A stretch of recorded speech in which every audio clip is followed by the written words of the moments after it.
दोस्तों, महाअष्टमी, जिसे अष्टमी और दुर्गा अष्टमी के नाम से भी जाना जाता है, ये नवरात्रि के सबसे महत्वपूर्ण दिनों में से एक होता है। महाअष्टमी पर देवी के महागौरी रूप की पूजा होती है। इसमें कन्या भोज, संधि पूजा, महास्नान और अष्टमी होम करने की परंपरा है। नवरात्रि के 8वें दिन महाअष्टमी महिषासुर पर देवी दुर्गा की जीत का जश्न मनाया जाता है।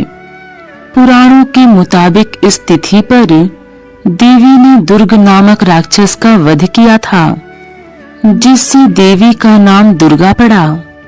जानकारों का कहना है कि पूरी नवरात्रि व्रत नहीं कर पाए तो अष्टमी पर व्रत करने से ही नवरात्रि व्रत करने का पुण्य मिल जाता है। अष्टमी व्रत का भी महत्व है, क्योंकि यह समृद्धि और भाग्य लाता है। भारत के कुछ हिस्सों में लोग अष्टमी के दौरान अस्त्र पूजा भी करते हैं। अष्टमी के दिन भक्तों को अपने दिन की शुरुआत महास्नान से करनी चाहिए, ताकि वे अशुद्धियों से छुटकारा पा सकें। इस दिन देवी के महागौरी रूप की भी पूजा होती है। देवी के इस रूप की पूजा करने से समृद्धि और सुख मिलता है। सभी कष्ट भी दूर हो जाते हैं। नवरात्रि की अष्टमी पर कन्याओं को भोजन में खीर के साथ हलवा पूरी भी खिलाएं। भोजन के बाद कन्याओं के पैर धुलवाएं। कुमकुम, चंदन, फूल और चावल से पैर के अंगूठे की पूजा करें।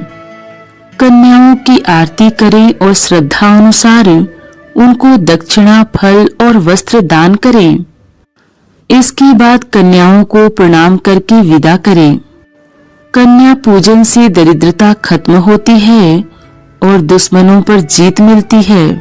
धन और उम्र बढ़ती है, वहीं विद्या, सुख, समृद्धि भी मिलती है।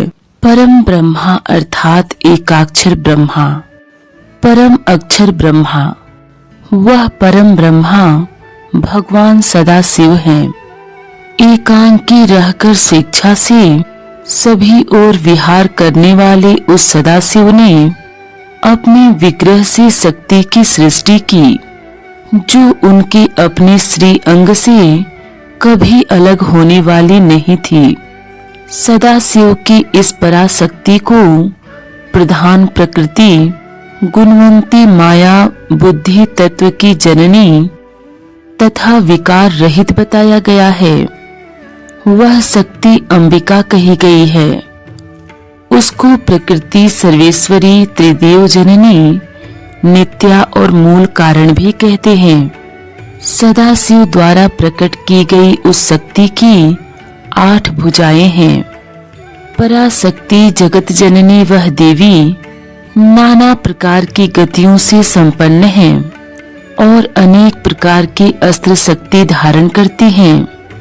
एकांकिनी होने पर भी वह माया शक्ति संयोगवश अनेक हो जाती हैं। उस काल रूप सदाशिव की अर्धांगिनी को ही अम्बा, जगदम्बा कहते हैं। नवरात्रि के 9 दिनों में जिन देवियों की पूजा की जाती है, उनमें से कौन सी देवी का संबंध किससे है, यह जानना जरूरी है।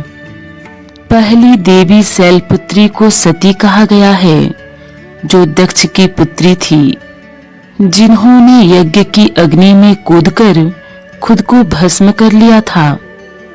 इसके बाद इन्होंने ही ब्रह्मचारिणी के रूप में दूसरा जन्म लिया और वे ही बाद में स्कंद की माता कहलाईं। कठोर तप करने के कारण जब उनका वर्ण काला पड़ गया, तब महादेव ने प्रसन्न होकर इनके शरीर को गंगा जी के पवित्र जल से इनके शरीर को गंगा जी के पवित्र जल से मलकर धोया। तब वह विद्युत प्रभा के समान अत्यंत ही कांतिमान गौर हो उठी। तभी से इनका नाम महागौरी पड़ा। यही माता हिमालय की पुत्री होने के कारण पार्वती कहलाई। इस प्रकार ये नौ दुर्गा शैलपुत्री ब्रह्मचारिणी, चंद्रघंटा कुष्मांडा, स्कंद माता कात्यायनी, कालरात्रि महागौरी और सिद्धिदात्री माता सभी एक ही हैं।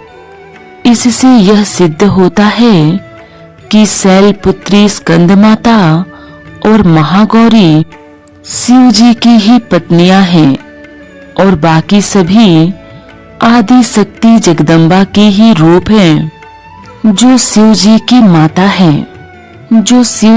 माता हैं।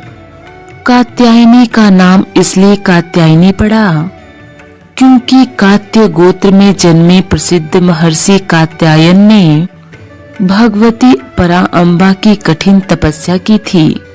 उनकी इच्छा थी कि उन्हें पुत्री प्राप्त हो। तब माँ भगवती ने उनके घर पुत्री के रूप में जन्म लिया। नवरात्रि के 8वें दिन महागौरी शक्ति की पूजा की जाती है। नाम से प्रकट है कि इनका रूप पूर्णतः गौर वर्ण है। इनकी उपमा शंख, चंद्र और कुंद के फूल से की गई है। अष्टवर्षा भवेद गौरी यानी इनकी आयु 8 साल की मानी गई है। इनके सभी आभूषण और वस्त्र सफेद हैं, इसीलिए इन्हें श्वेतांबर धरा भी कहा गया है।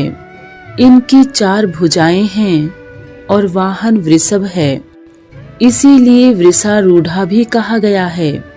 इनके ऊपर वाला दाहिना हाथ अभय मुद्रा है तथा नीचे वाला हाथ त्रिशूल धारण किया हुआ है। ऊपर वाले बाएं हाथ में डमरू धारण कर रखा है और नीचे वाले हाथ में वर मुद्रा है। इनकी पूरी मुद्रा बहुत शांत है। पति रूप में शिव को प्राप्त करने के लिए महागौरी ने कठोर तपस्या की थी। इसी वजह से इनका शरीर काला पड़ गया।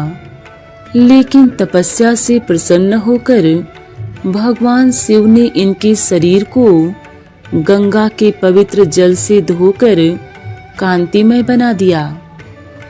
उनका रूप गौर वर्ण हो गया, इसीलिए ये महागौरी कहलाईं। ये अमोघ फलदायिनी हैं और इनकी पूजा से भक्तों के तमाम कलमश धुल जाते हैं। पूर्व संचित पाप भी नष्ट हो जाते हैं। इनकी कृपा से अलौकिक सिद्धियां भी प्राप्त होती है। महागौरी का पूजा अर्चन, उपासना, आराधना कल्याणकारी है। श्वेते वृषे समारूढ़ा श्वेतांबर धरा सूची, महागौरी शुंभम दधादना महादेव प्रमोदया। इस बीज मंत्र से देवी की आराधना की जाती है।